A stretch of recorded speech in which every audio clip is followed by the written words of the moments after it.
मेरे जवान, हम ये कहना चाह रहे हैं कि घबराना नहीं है। जिस तरह का हालात है हमें कहना पड़ता है बार बार, घबराना नहीं है और मजबूती के साथ डट कर मुकाबला करना है। सोना हर चीज़ को, जो सफल दुनिया में इंसान हो या कोई वस्तु, अगर वह सफल है तो कहीं न कहीं उसे अग्नि परीक्षा देना पड़ा है। अगर सोना कीमत क्यों है? वह कई बार अग्नि में जला है, अपने आप को प्रूव कर पाया। जब अग्नि उसे जला नहीं पाई तो फिर अग्नि से निकला एकदम चमचमाते हुए, जिस दुनिया ने नाम दिया ये सोना है, सोना है, सोना। सोना अपने को प्रूव किया है, इसलिए लोगों के गले का हार बनता है। लोग इतराते हैं कि मेरे गले में सोना है। वो अपने आप को प्रूव किया है। आपको भी अपने आप को प्रूव करना होगा। जिस तरह का हालात और मौसम चल रहा है, कुछ नहीं बोलना है, बस अपना काम करते हुए आगे बढ़ते रहना है। जब आप सफल हो जाते हैं तो यही दुनिया झुक कर आपको सलाम करती है। आपकी कमी को भी मजबूत बताएगी, आपकी कमी को भी प्रशंसा के रूप में ली जाएगी। अगर इंसान असफल है तो उसकी मजबूती को भी कमजोरी के रूप में दर्शाया जाता है। ये प्रकृति का नियम है, इसलिए घबराने की बात नहीं है। यहाँ पर देखना क्या है कि हम आपके लिए लाए क्या है। हम आपके लिए साइंस का कुछ प्रश्न लाए हैं और जिसका हम वर्णन करने जा रहे हैं। मेरा जो वही प्रश्न होता है जो एग्जाम में पूछ देता है। कोई विशेष व्यवस्था हम अभी नहीं कर पाए हैं, इसलिए मौखिक रूप से ही पढ़ा रहे हैं। कुछ वक्त बीतने के बाद हम सारा व्यवस्था कर देंगे, ये हमारी आपसे वादा है। नंबर 1 क्वेश्चन है कि विल्सन रोग किसकी अधिकता के कारण होती है? इसका सही आंसर है तांबा। तांबा को ही हम कॉपर कहते हैं। जब मानव शरीर में तांबा की मात्रा बढ़ जाती है तो इस प्रकार मानव के शरीर में तांबा की मात्रा बढ़ने से जिस रोग की उत्पत्ति होती है उसे हम विल्सन रोग के नाम जानते हैं। विल्सन रोग होने पर मानव के गुर्दा, मस्तिष्क एवं आंख प्रभावित होता है, अर्थात इन भागों की क्षतिपूर्ति हो जाती, इन भागों की क्षति होती है। आपसे प्रश्न पूछा जाएगा कि विल्सन रोग किसके कारण होता है, तो मानव के शरीर में तांबा की मात्रा बढ़ने से। तो पूछेगा कि मानव के शरीर में तांबा की मात्रा बढ़ने से जो रोग की उत्पत्ति हो उसका नाम क्या है? विल्सन रोग। पूछेगा विल्सन रोग से शरीर का कौन सा भाग प्रभावित होता है, तो गुर्दा, मस्तिष्क एवं आंख। आपसे प्रश्न पूछा जाएगा मस्तिष्क का दूसरा सबसे बड़ा भाग कौन सा है?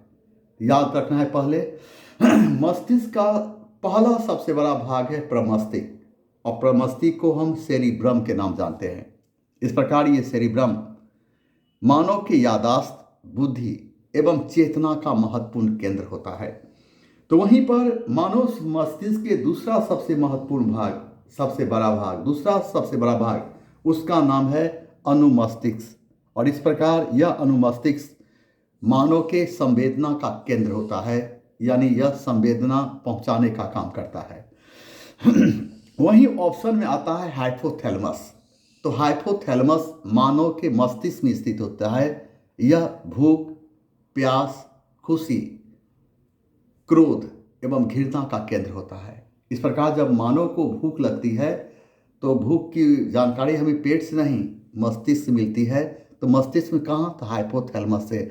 हमें प्यास लगती है तो प्यास की सूचना कौन देता है? तो मस्तिष्क में एक भाग है जिसका नाम है हाइपोथैलेमस। इस प्रकार प्यास की भी जानकारी हमें हाइपोथैलेमस से ही मिलती है। हम बहुत खुश हैं, इसकी अनुभूति कहाँ से होती है? तो मस्तिष्क में स्थित हाइपोथैलेमस से। हम गुस्सा में आते हैं, हम किसी से घृणा करते हैं, इसकी भी उत्पत्ति कहाँ होती है? मस्तिष्क में स्थित हाइपोथैलेमस से। और यही हाइपोथैलेमस इंसान को सुसाइड करने के लिए भी बाध्य करता है। इस प्रकार यही घृणा या क्रोध जब चरम पर पहुंच जाता है तो इंसान सुसाइड कर लेता है। इस प्रकार सुसाइड जैसे वातावरण भी तैयार मानव के मस्तिष्क में स्थित हाइपोथैलेमस से ही होती है। ऑप्शन में है थैलेमस। तो मस्तिष्क में भी एक भाग है जिसका नाम है थैलेमस, और यह मस्तिष्क में स्थित थैलेमस के कारण ही हम किसी चीज़ को, कोई चीज़ गर्म है इसकी अनुभूति करते हैं, कोई चीज़ ठंडा है इसकी अनुभूति हम थैलेमस के कारण करते हैं। इस प्रकार थैलेमस मानव के नींद का भी केंद्र होता है। नींद का नहीं आना या आना यह थैलेमस पर निर्भर करता है। आपसे प्रश्न पूछा जाएगा कि मानव मस्तिष्क के किस भाग से गर्म एवं ठंडा की अनुभूति करते हैं? तो थैलेमस। पूछेगा कि मानव के किस मस्तिष्क में स्थित किस भाग से हम नींद और नींद की अनुभूति होती है, नींद आती है, वह है थैलेमस। आगे का प्रश्न है, दुनिया की पहली टेस्ट ट्यूब बेबी का जन्म कहाँ हुआ था? दुनिया के पहले टेस्ट ट्यूब बेबी का जन्म ब्रिटेन के मैनचेस्टर में हुआ था, तो 1978 में हुआ था, और उसका नाम क्या था? Louis John Brown. आपसे प्रश्न पूछा जाएगा कि दुनिया की पहली टेस्ट ट्यूब बेबी का जन्म कहाँ हुआ था? ब्रिटेन में। ब्रिटेन में कहाँ? मैनचेस्टर में। कब? तो 1978 में। उसका नाम क्या था? Louis John brown.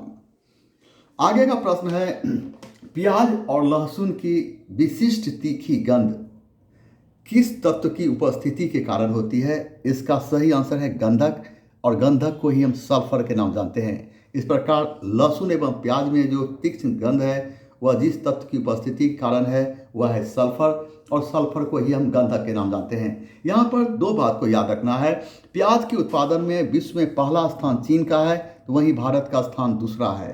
तो वहीं लहसुन के उत्पादन में पहला स्थान विश्व में चीन का है, तो भारत का स्थान दूसरा है।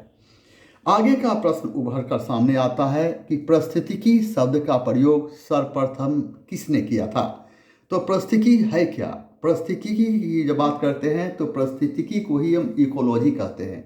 जब कोई जीव जंतु वातावरण के अनुसार अपने शरीर को बैलेंस करता है तो इसको हम पारिस्थितिकी कहते हैं। पारिस्थितिकी शब्द का सर्वप्रथम प्रयोग 1868 ईस्वी में, और रिटले पारिस्थितिकी शब्द का सर्वप्रथम प्रयोग 1868 ईस्वी में और रीटर नामक वैज्ञानिक ने किया था। रीटर नामक वैज्ञानिक ने किया था, लेकिन पारिस्थितिकी शब्द का सर्वप्रथम परिभाषित जिस वैज्ञानिक ने किया था उसका नाम था हैकले। उसका नाम था हैकले। आपसे प्रश्न पूछा जाएगा पारिस्थितिकी को इंग्लिश में क्या कहते हैं? इकोलॉजी। तो पारिस्थितिकी होता क्या है? जब कोई जीव जंतु वातावरण के अनुसार अपने शरीर को बैलेंस करता है तो इसको पारिस्थितिकी कहते हैं, और पारिस्थितिकी को इंग्लिश में इकोलॉजी कहते हैं। पारिस्थितिकी शब्द का सर्वप्रथम प्रयोग किसने किया था? कब हुआ था? तो 1868 में से। कौन किया था? तो रिटले महोदय ने। तो पारिस्थितिकी को सर्वप्रथम परिभाषित करने का श्रेय किसको जाता है? तो हैकले, वैज्ञानिक हैकले महोदय को। आगे का प्रश्न है आपसे कि ग्रीन मफलर शब्द संबंधित है। ग्रीन मफलर संबंधित है किस प्रदूषण से? तो ग्रीन मफलर संबंधित है ध्वनि प्रदूषण से। अब प्रश्न ये उभरता है, प्रदूषण कहते किसको हैं? जब वायुमंडल में आवश्यक तत्वों की कमी एवं अनावश्यक तत्वों की वृद्धि हो जाए तो इसे हम प्रदूषण कहते हैं। इस प्रकार ध्वनि की तीव्रता के कारण जो प्रदूषण उत्पन्न होती है इसे हम ध्वनि प्रदूषण के नाम जानते हैं। समान बातचीत का डेसिबल, समान बातचीत का शोर 60 डेसिबल होता है। अंतर्राष्ट्रीय मानक के अनुसार शोरगुल 45 डेसिबल से अधिक नहीं होनी चाहिए। शोरगुल के कारण ही इंसान में बहरापन जैसे बीमारी होती है। आगे का प्रश्न है कि ब्रिक का कार्य है। ब्रिक का कार्य क्या है? ब्रिक का कार्य क्या है? ब्रिक का कार्य क्या है? रक्त के पीएच को विनियमन करना, शरीर से उपापचय अपशिष्ट को हटाना, रक्त के प्रासरण दाब का विनियमन करना है। अब यहाँ प्रश्न उभरता है, ब्रिक को ही हम किडनी के नाम जानते हैं, और विज्ञान के जिस शाखा के अंतर्गत ब्रिक का अध्ययन किया जाता है इसे हम नेफ्रोलॉजी के नाम जानते हैं। जो व्यक्ति ब्रिक का अध्ययन करता है इसे हम नेफ्रोलॉजिस्ट के नाम जानते हैं। ब्रिक का काम खून को छानना होता है। इस प्रकार ब्रिक एक दिन में 1500 मिलीलीटर खून को छानता है। ब्रिक में ही मूत्र का निर्माण होता है। इस प्रकार ब्रिक प्रतिदिन 1.5 से 2 लीटर मानव शरीर में मूत्र का निर्माण करता है। आपसे प्रश्न पूछा जाएगा कि विज्ञान के जिस शाखा के अंतर्गत ब्रिक का अध्ययन किया जाता है उसे हम क्या कहते हैं? उसे हम नेफ्रोलॉजी के नाम जानते हैं। पूछेगा कि जो व्यक्ति ब्रिक का अध्ययन करता है उसे हम किस नाम जानते हैं? उसे हम नेफ्रोलॉजिस्ट के नाम जानते हैं। पूछेगा ब्रिक का काम क्या है? तो खून को छानना। पूछेगा एक दिन में ब्रिक कितना मिलीलीटर खून छानता है? तो 1500 मिलीलीटर खून छानता है। पूछेगा कि मूत्र का निर्माण कहाँ होता है? तो ब्रिक में होता है। तो ब्रिक में प्रतिदिन कितना मूत्र का निर्माण होता है? 1.5 से 2 लीटर। 1.5 से 2 लीटर। आज हम ये इतना ही प्रश्न लाए हैं। छोटा छोटा वीडियो लाएंगे, पर डे लाएंगे, और धीरे धीरे पढ़ें, धीरे धीरे इसकी संख्या भी बढ़ाएंगे। आपको कैसा लग रहा है? इसमें हमें किस तरह की सुधार करनी चाहिए? ईमानदारी के साथ अपना कमेंट दें। हम आपके कमेंट को पढ़ते हैं और हमें अच्छा लगा तो हम आपके अनुसार सुधार भी करेंगे। बस आज की मुलाकात बस इतनी। जय हिंद।